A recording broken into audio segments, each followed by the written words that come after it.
Salve galera, aqui é o Marcos mais uma vez em mais um vídeo pro canal e hoje eu tô com a minha amiga internacional. Say hi, Z. Hello. Minha amiga, sou africana, conheci aqui super gente boa, me ensina muitas coisas, tô aprendendo com ela, não só sobre inglês, mas tô aprendendo também sobre a cultura sul-africana. Ela é filha de pai Zulu e ela é filha de mãe Xhosa. É difícil falar Xhosa. Can you say Xhosa? Xhosa. Better than me, melhor do que eu, Xhosa, ok? E ela tá me ensinando muita coisa sobre a cultura sul-africana. Eu tô apaixonado por essa cultura. Não só porque eu sou negro, todo mundo sabe que eu levanto a bandeira da negritude, mas porque realmente é uma cultura muito bonita. Eu tô aprendendo coisas que eu nunca imaginei na minha vida que eu ia aprender. Hoje a gente tá aqui no Company's Garden. E eu comecei esse vídeo falando em português, mas ela não tá entendendo nada do que eu tô falando. Mas agora eu vou ter que apertar aquele botão que muda a minha voz magicamente de português para inglês em 3, 2, 1. Hello beloved folks, this is Marcos one more time in another video, and I started this video talking in Portuguese to show respect to Brazilian people because I know everybody knows that I'm Brazilian, but I'm not in Brazil right here right now. I'm in South Africa with my friend Z. Say hello again, Z. Hello. Z is a really patient and really good friend. She's helping me with many things, and I told her that I will write one chapter on my book about things that he is teaching me, really. I'm talking not about only the English, I'm talking about the ancestor culture, black culture. Z herself has a really interesting history. Can you say about your history? Your father, your mother told me Zulu and Xhosa. Okay, my mom is Xhosa. My mom is from here, Cape Town. And then my dad is from KwaZulu-Natal. He's Zulu. So I'm like a mixture of Xhosa and Zulu. But because we take the father's blood, so I'm Zulu, you know. Ah, that's fine. Really interesting. And I told her when I really met her at first that we as Brazilian, as Afro-Brazilians, we don't have many, knowledge about our ancestral culture. We don't know which country of Africa we came from, because our documents, they were burned and, and we were mixed, many people, many countries, everybody together, and we don't know anything about our ancestral history. I know that because my father told me that her father told him, and, like this way, until Ethiopia, the country that I came from, my family came from.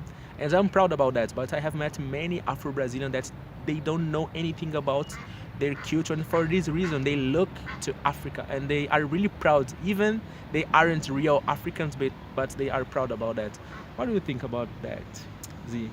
Well, as a real African one, you think that we are doing right, wrong, good, or not? no, well, I think that it is right.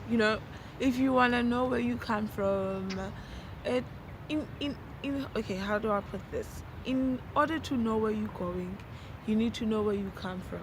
So if you want to come to Africa and find your origins and all that, I think that's all right. That's fine. Really good, really good. And I think that a couple of days ago, he taught me about a really interesting thing. For example, if a man wants to get married with a woman, the man needs to do a lobola. It's really interesting, and I stopped here and I said I needed to write it down, I need to type it down, because I want to remember about that in the future, because I am really going to write a book and I will have many chapters about South Africa. Can you explain just a little bit about lobola to my Brazilian colleagues and friends and families and so on?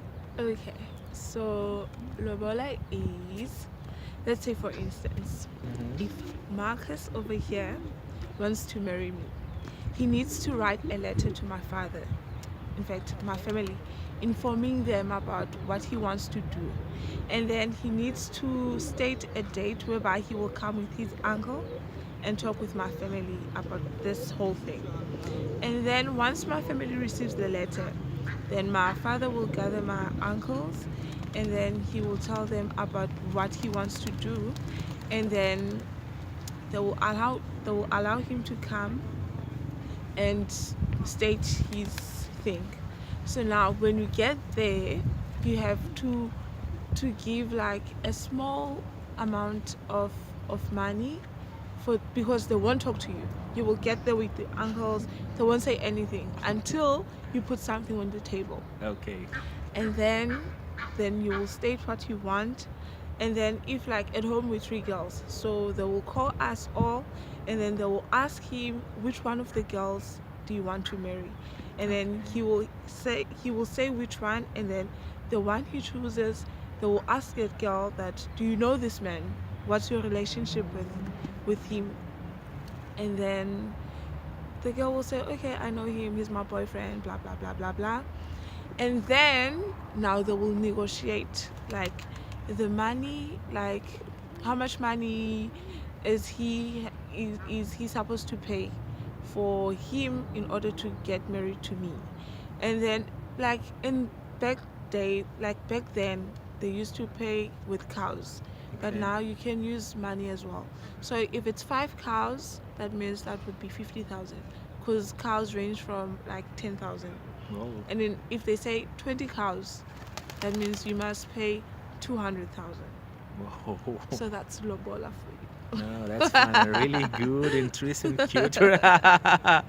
And that's it, my friends. I'm really proud. I'm really happy, And I need to finish this video because this video is about, let me see, 6 minutes, and I don't want to be longer. I'll introduce myself one more time because perhaps you don't know me. Perhaps this video is the first one that you over there are watching. My name is Marcus. I'm a Brazilian guy. I'm from Sao Paulo, and I'm here in South Africa with Z. Hello. And I'm trying to figure out a way to improve my English as a second language. And I hope to see you in the future. Say bye, Z. Bye-bye. Bye.